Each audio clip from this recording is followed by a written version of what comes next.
Welcome back to Mishna study. We're up to Masechet Peah Perek Aleph Mishnah Vav. In this Mishnah, we'll discuss exemptions of Peah and Maasrot. So let's read through Mishnah. We'll explain. לעולם הוא נותן משום פאה ופטור מן המעשרות עד שימרח. ונותן משום הפקר ופטור מן המעשרות עד שימרח. ומאכיל לבהמה ולחיה ולעופות ופטור מן המעשרות עד שימרח. ונוטל מן הגורן וזורע, ופטור מן המעשרות עד שימרח, דברי רבי עקיבא.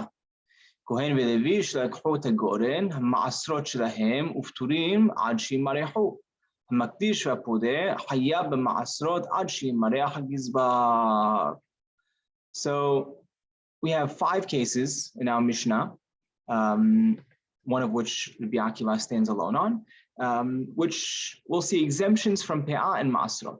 So just quickly before we jump into it, in general, a person, when he has his field and he sets aside his peah, he doesn't have to give maasrot on that peah, right? It's sort of like tax deductible, right? He sets aside that corner for the ani, for the poor person, and he doesn't have to give trumot maasrot from that portion that he's setting aside for the ani. If a person forgot, right, he didn't set aside that corner of his field, he still sets aside his peah from the grain, right? And if he forgot during the grain, then even during the flour stage, after you ground it up, he still gives peah from that flour. And all along, he's patur from giving those maasrot. Until what stage, we'll mention in a second. Similarly, a person, if he has ifker, if he just says, my whole field is going to be ifker, it's going to be ownerless, it's not mine, right? Again, he doesn't have to give maasrot from that field, it's not his anymore. Until what point, right? This really is until the point of the miriha stage, right? Ad shi'mareach, which literally means smoothing out. But what they would do is when they would harvest their wheat, they would take it to the threshing floor, they would pile it up in a storage area, and then they would winnow it, right? They would literally throw it up into the air, all the chaff would fall out, it would come out clean into a nice pile, and that's what we call miruah hakeri. It's like the smoothing out of the pile. At that point, everything is clean. At that point, it's hayav in tirumot maasrot. From then on, we'll term that miruah hakeri. Harambam says it's similar to the shining off the process in the kilim. When you're making a new utensil, you shine it off. That's the finishing stage. At that point, right, the kili would be, mekabil tuma at that point. Over here, the pile now is hayav in turumat maasrot. So getting back to our Mishnah, a person has to always give peah, either in this field, in the grain stage, if he forgot, in the flour stage, right? He always has to give peah, and it's always going to be patur from maasrot. Until what point? Until miruah hakeri. Once he finishes off his pile, at that point, he's going to be obligated in giving trumot and maasrot first. Similarly, if something's ownerless, he's patur from giving trumot and maasrot until a point, until miruah hakeri, right? Once he smoothens that pile out, he finishes that stage. After he does that, even if he wants to make it ownerless, he says, I want to make my whole pile hefker, right? But once he smoothened out that pile, he did miruah hakeri, then it's going to be hayav in trumot maasrot. He needs to separate trumot maasrot first, and then he could go ahead and make it hefker. Similarly, the third case in the Mishnah, he could go ahead and ma'achila behema v'chaya la'ofot. He gives it to his animals to eat, right? And he doesn't have to give trumot maasrot from that produce before he gives it to the animals, unless he did miruah hakeri. Once he did miruah hakeri, he would be obligated in separating trumot maasrot first, right? That tithes to the Kohen Levi, and then he would only be able to give it to his animals. That's the first 3 cases. The next case is Rabbi Akiva alone. Rabbi Akiva says that you're allowed to take the grain that you don't plan on, winnowing, sifting, eating later on. You want to replant it, right? So you're taking from the threshing floor, I'm going to replant these seeds. Do I have to give trumot maasrot on that? So Rabbi Akiva says, no, you're patur from giving trumot maasrot unless you did miruah hakeri. Once you do miruah hakeri, everyone agrees you have to give trumot maasrot. But Rabbi Akiva says, even beforehand, you don't only have to give trumot maasrot. Halacha is not like Rabbi Akiva in this instance. if a person's reinvesting his crop, he's taking his produce and he's replanting it for another season or for new produce, he would have to give Terumot Maasrot, right? Not like Rabbi Akiva.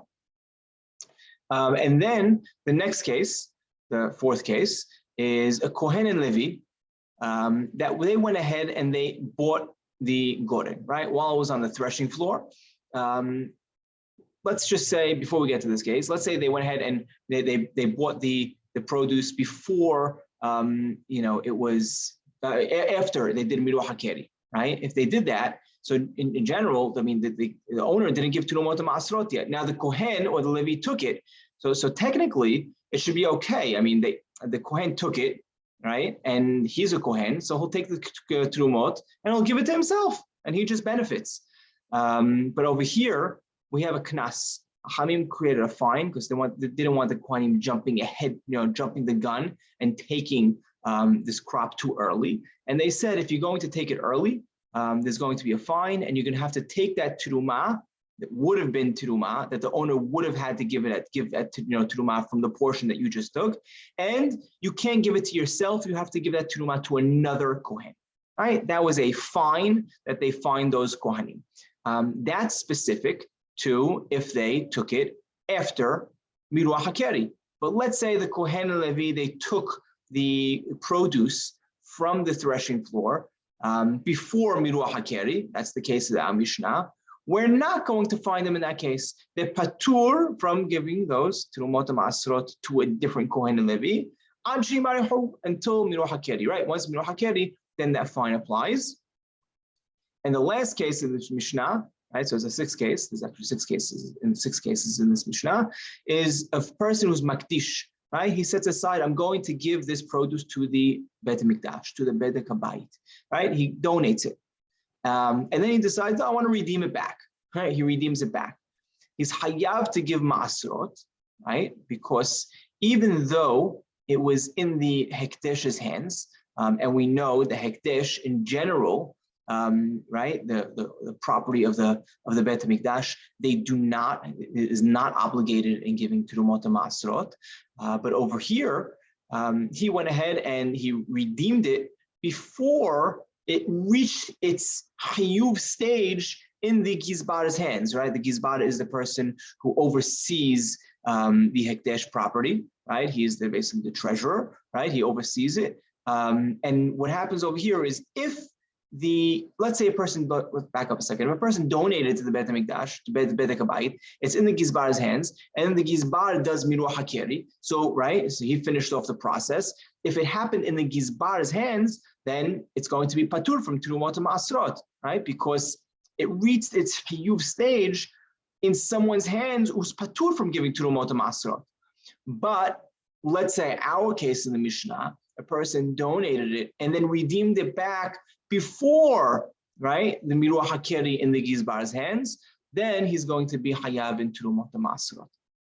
Right, so to sum up, halacha is not like Rabbi Akiva, like we said. To sum up, we had 6 cases in our Mishnah where a person is going to be patur from Terumot and Maasrot as long as Miruah HaKeri wasn't done yet, as long as that finishing stage where they cleaned out the wheat, it wasn't done yet. Once Miruah HaKeri happens, right? Once that finishing process happens, at that point, the produce becomes tevel. That's a good term to know. It becomes something that's, Rambam explains it later on as tabla.